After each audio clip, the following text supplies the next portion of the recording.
내려온 찬양 감사드립니다. 성경 봉독하겠습니다. 여호수아서 11장입니다.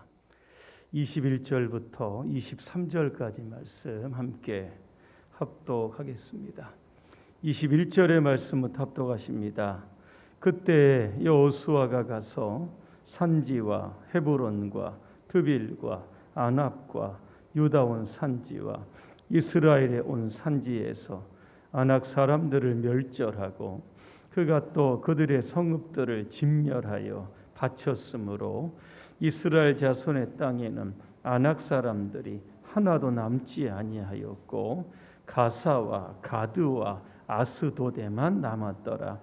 이와 같이 여호수아가 여호와께서 몰세에게 말씀하신 대로 그 온 땅을 점령하여 이스라엘 지파의 구분에 따라 기업으로 주매 그 땅에 전쟁이 그쳤더라. 아멘. 화근을 제거합시다는 주제로 말씀을 드리겠습니다. 함께 인사하겠습니다. 할렐루야. 아멘. 옆분과 인사하겠습니다. 화근을 제거합시다. 근데 화근이 뭔지 아세요? 재앙을 일으키는 근본 원인, 이게 바로 화근이라고 합니다. 어느 날 두 사람이 신부를 찾아와서 고해 성사를 했다고 합니다. 제가 너무나 큰 죄를 지었습니다. 어디 가면 되겠습니까? 다른 한 사람이 또 찾아왔습니다. 제가 죄를 지은 건 분명한데 도대체 무슨 죄를 지었는지 잘 기억이 나지 않습니다. 그러자 신부는 큰 죄를 지었다라고 하는 사람에게 밖에 나가서 가장 큰 돌 하나를 들고 오라고 했습니다. 죄를 지었지만 기억이 나지 않는다는 사람에게는 밖으로 나가서 작은 돌을 많이 집어오라고 이렇게 얘기합니다. 그들이 돌을 가지고 왔습니다. 그러자 신부는 다시 말합니다. 제자리에 갖다 놓으십시오 그랬습니다. 가장 큰 돌을 갖다 온 사람은 자기가 어디서 가져온지 위치를 정확히 알았던 겁니다. 그런데 작은 돌을 여러 개 잔뜩 주워온 사람들은 이게 어디서 가져왔는지를 모르는 겁니다. 근데 신부가 이런 이야기를 하더랍니다. 큰 죄를 지은 사람은 자기 죄를 기억하지만 작은 죄를 지은 사람은 기억하지 못한다 그랬습니다. 여러분, 큰 돌에 걸려 넘어지신 적 있으십니까? 없습니다. 잘 피해갑니다. 그런데 사소한 작은 어떤 돌멩이나 턱걸이 여기에서 걸려 넘어지는 경우가 많이 있다는 겁니다. 우리를 실패하고 우리의 삶을 좌절시키는 것은 큰 덩어리가 아니라 바로 작은 죄들 때문에 여기서 우리의 이 어떤 큰 문제들이 발생하고 있다라고 하는 겁니다. 우리 안에 대수롭게 생각하지 않은 그 작은 죄들, 이것이 우리의 인생의 화근이 된다는 겁니다. 이거 제거하자는 겁니다. 여호수아가 요단강을 건너 파죽지세로 가나안을 정복을 합니다. 6장서 8장까지 보게 되면 가나안의 중부 지역을 정복합니다. 두 개의 성이 있었는데 여리고 성이 있었고 아이 성이 있었습니다. 그 두 성을 정복하고 이제 가나안 남쪽으로 내려가게 됩니다. 그래서 9장과 10장에 보면 가나안의 남부 5부족을 단번에 전쟁에서 이기는 그러한 전쟁을 하게 되는 겁니다. 기브온이라고 하는 족속이 거짓으로 여호수아를 속여서 화친을 맺게 되는 겁니다. 그때 가나안의 5개의 남쪽 부족들이 이 기브온 족속을 굉장히 배신자로 생각을 하는 겁니다. 그냥 가만 놔둬서 안 되겠다. 좀 본때를 좀 보여주자. 그래서 5부족의 연합군을 형성을 해서 기브온을 치러 올라왔던 겁니다. 다급하게 기브온은 여호수아에게 SOS를 치게 됩니다. 이로 인해서 이스라엘과 가나안의 남쪽 5부족과의 전쟁이 일어나게 됩니다. 그런데 이 전쟁에 하나님이 적극적으로 개입하십니다. 지난주에 말씀드렸던 것처럼 큰 우박을 내리게 하셨다 그랬습니다. 그리고 태양이 머물고 달이 멈추는 기적을 통해서 이스라엘에게 완벽한 승리를 가져다 주셨던 겁니다.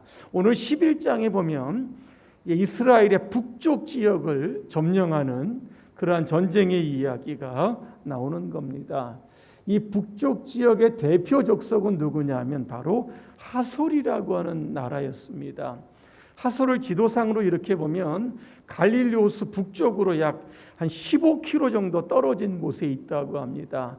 여기는 무역의 어떤 교차로가 되기 때문에 여러 가지 경제나 어떤 상업의 중심지가 되었다고 합니다. 이 하솔 왕이 바로 야빈이라고 하는 사람입니다. 야빈이 가나안 이제 북쪽에 여러 부족들의 왕을 소집을 하고 이스라엘과 전쟁 준비를 했던 겁니다. 우리가 읽지 않았지만 5절쯤 보니까 야빈이 이끄는 군대 병력의 숫자가 나오는데 해변의 모래처럼 많았다 그랬습니다. 말과 병거도 많았다 그랬습니다. 얼마나 여호수아가 두려웠겠습니까? 그때 오늘 6절 말씀에 보면 하나님께서 여호수아에게 이런 말씀을 하십니다. 두려워하지 말아라 그랬습니다. 사실 이 말씀은 이스라엘이 전쟁할 때마다 하나님께로 받은 말씀입니다. 절대로 두려워하지 말아라. 내일 이맘때에 내가 그들을 내 손에 넘겨주겠다. 그들을 몰살시켜라. 그렇게 말씀하고 있는 겁니다. 그로 인하여 여호수아가 메론 물가로 군사들이 이끌고 가서 그들을 급습하였다 그랬습니다. 그로 인하여 이스라엘은 이 북방 이 족속의 연합군들과의 전쟁에서 승리했다는 겁니다. 그래서 23절에 보니까 그 땅에 전쟁이 그쳤다 그랬습니다. 자, 그러면 이스라엘은 가나안 땅이 도대체 몇 년 동안 전쟁을 했을까라고 하는 겁니다. 참고로 이야기하면 갈렙이라고 하는 사람의 나이를 추정을 하면 정확하게 전쟁한 기간이 나오게 되는 겁니다. 여러분, 이 갈렙이 이 가데스 바네아에서 가나안 땅을 정탐할 때 그때 나이가 몇 살이냐면 40살입니다. 가데스 바네아에서 요단강을 건널 때까지 시간을 보니까 광야 38년이라고 하는 세월이 흐릅니다. 그러니까 갈렙이 요단강을 건넜던 나이가 몇 살입니까? 78입니다. 자, 그리고 전쟁이 끝나서 땅을 분배하게 됩니다. 이때 갈렙의 나이가 몇 살입니까? 85세. 그러면 85세에서 78을 빼게 되면 가나안 정복 전쟁은 약 7년 동안에 이루어진 전쟁인데 아이성에서 단 한 번 실패하고 결국에는 전승으로 가나안을 정복할 수 있었던 겁니다. 7년 동안 열심히 전쟁을 했습니다. 근데 문제가 생겼습니다. 오늘 본문에 보니까 정복하지 않은 땅이 있습니다. 그리고 그 도시를 세 군데 지목하고 있습니다. 22절에 어디입니까? 가사와 가드와 아스돗이었다 그랬습니다. 이 지역들은 어디냐면 저 블레셋 지역입니다. 이 블레셋은 원래 그리스의 어떤 여러 섬 안에 이렇게 흩어져 살던 해양 민족들입니다. BC 14세기에 어떤 정치적인 격변기가 일어나서 생존을 위해서 이제 그들은 배를 타고 집단으로 이주하게 되었다는 겁니다. 일부는 시리아 저 북쪽으로 가거나 아니면은 저 이집트 쪽으로 가게 되었고 또 다른 일부는 이스라엘 서쪽이었던 지중해 그 해변가에 정착하게 됐다는 겁니다. 그래서 그들이 살았던 5부족 성경을 읽을 때마다 나옵니다. 가사와 가드와 아스돗과 아스글론과 에글론, 이게 블레셋이 살던 5개의 주요 도시였다라고 하는 겁니다. 그때 이 도시들을 다 정복했으면 문제가 없었을 텐데 정복하지 않는 일로 인하여 이스라엘은 역사적으로 보면 블레셋과 끊임없는 그러한 전쟁을 하게 되었다라고 하는 겁니다. 바로 이것이 바로 이스라엘에게는 화근이 되었다는 겁니다. 그들이 그럼 정복하지 못한 이 세 가지 지역은 우리에게 어떤 의미를 주는지 좀 말씀을 드리려고 합니다. 첫 번째는 가사입니다. 지금 이스라엘의 가자 지구, 여러분 잘 아실 겁니다. 팔레스틴 이 아랍 사람들의 주요 본거지가 바로 이 가자 지구입니다. 자, 사사기 16장에 보니까 삼손이라고 하는 사람이 나오는데 이 사람이 어디로 내려갔냐면 가사로 내려갔다 그랬습니다. 볼 일이 있어 내려간 게 아니라 보니까 거기에서 한 기생을 만났다 그랬습니다. 여러분, 삼손은 누굽니까? 이스라엘의 사사입니다. 당시는 왕이 없었기 때문에 사사가 거의 왕의 역할을 했던 사람입니다. 삼손은 태어나면서부터 나시린입니다. 나시린은 구별된 자라고 하는 뜻입니다. 이 구별된 사람은 세 가지를 하지 말아야 됩니다. 포도주나 독주 마시지 말아야 합니다. 그리고 머리를 밀지 말아야 합니다. 또 하나는 시체, 부정한 것들을 만지지 말아야 하는 겁니다. 삼손이 어릴 때부터 나시린이라고 하는 정체성을 가지고 살아갔지만 시간이 지나면서 그 구별되는 것이 흐려지기를 시작했다는 겁니다. 삼손의 가장 약점이 뭔지 아십니까? 제가 말씀을 드렸지만 이 여자 문제입니다. 사사기 14장 21절에 보니까 삼손이 딥나로 내려갑니다. 블레셋 사람의 딸 중 하나를 보고 좋아했다, 그런 말씀이 나옵니다. 16장에 보니까 가사로 내려갑니다. 여기에서 한 기생을 보았다. 16장 4절에 보니까 이 소래 골짜기에서 드릴라라고 하는 블레셋 여인을 사랑했다, 그렇게 되어 있습니다. 여러분, 삼손은 이 여자에게 푹 빠졌던 겁니다. 그래서 머리를 밀면 안 되는데 자신의 힘의 비밀을 결국에는 이 여인에게 알려주었던 겁니다. 제가 성경을 좀 이렇게 보니까 삼손이 드릴라의 그 무릎을 비고 잤다 그랬습니다. 그때 드릴라가 사람을 불러서 삼손의 머리를 다 깎게 됩니다. 그리고 삼손의 두 눈을 뽑습니다. 그리고 어디로 가냐면 가사로 데리고 갑니다. 감옥에 쳐놓고서는 쇠사슬에 묶어가지고 연자맷돌을 돌리겠다 그랬습니다. 여러분, 가사가 주는 교훈이 무엇입니까? 바로 이성에 대한 유혹이라고 하는 겁니다.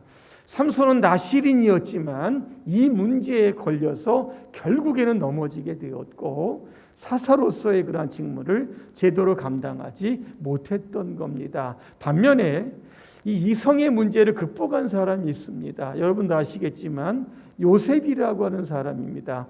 창세기 39장 10절입니다. 여인이 날마다 요셉에게 청하였으나 요셉이 듣지 아니하여 동침하지 아니할 뿐더러 함께 있지도 아니했다. 여인이 누굽니까? 보디발의 아내입니다. 그가 섬기는 안주인입니다. 이때 요셉의 나이가 17살입니다. 아마 피가 끓는 그러한 나이였음에도 불구하고 그 이성의 유혹의 현장, 그 현장을 박차고 나왔다라고 하는 겁니다.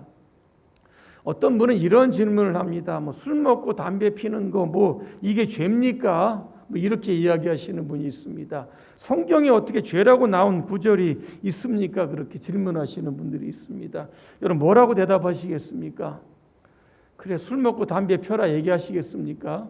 저 같으면 이렇게 이야기했습니다. 죄만 안 짓고 살면 됩니까? 이렇게 물어볼 겁니다. 무슨 얘기입니까? 다윗은 시편 1편에서 이런 고백을 합니다. 복 있는 사람은 악인들의 꾀를 따르지 아니하고 죄인들의 길에 서지 아니하고 오만한 자의 자리에 앉지 아니한다 그랬습니다. 이들을 따라가지 않는 것, 그래서 죄 안 짓는 것, 이것만으로 그는 충분하다고 생각하지 않았습니다. 왜? 연약성 때문에, 부족함 때문에 그랬던 겁니다. 그래서 다윗은 뭐라고 이야기합니까? 오직 여호와의 율법을 즐거워하여 주야로 그것을 묵상한다 그랬습니다. 죄 안 지으려고 노력하지 말고 하나님의 말씀을 붙들고 믿음으로 그 유혹을 이겨내라라고 하는 뜻이 담겨져 있는 겁니다. 시편 139편 37절입니다. 내 눈을 돌이켜 헛된 것을 보지 않게 하시고 주의 말씀으로 내 삶을 새롭게 하소서. 그런 말씀이 있습니다. 우리의 시선이 하나님께 향하면 되는 겁니다. 주의 말씀이 우리를 이끌어가는 대로 따라가면 되는 겁니다. 그러면 우리는 가사의 유혹, 결국 이성의 유혹을 이겨낼 수 있는 겁니다. 두 번째는 가드입니다. 가드 역시 블레셋 도시인데 여러분, 가드하면 떠오르는 사람이 아마 있으실 겁니다. 누구죠? 골리앗입니다. 골리앗의 고향이 바로 가드였다는 겁니다. 여러분, 당시 골리앗의 신장이 2m 90 정도 됐다고 합니다. 이 창도 하나 막 90kg짜리를 들고 다니는 엄청나게 거인이었다라고 하는 겁니다. 여기에서 다윗과 골리앗이 싸우게 되는 장면이 나옵니다. 여러분, 다윗이 골리앗과 싸우게 가져간 것이 무엇입니까? 물맷돌입니다. 제가 이렇게 인터넷 기사를 보니까 제 주먹 손 안에 들어갈 만한 동글동글한 돌입니다. 이거를 가지고 나갔던 겁니다. 그때 골리앗은 무엇을 가지고 왔습니까? 창을 들고 나왔습니다. 그러니까는 골리앗과 다윗의 싸움은 뭐냐?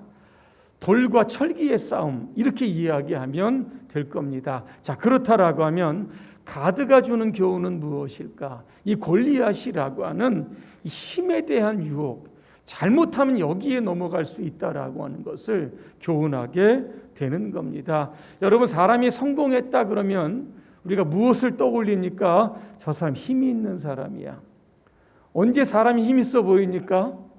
돈이 좀 있고 권력이 있고 명예가 있는 사람, 힘이 있어요, 여러분, 보이는 겁니다.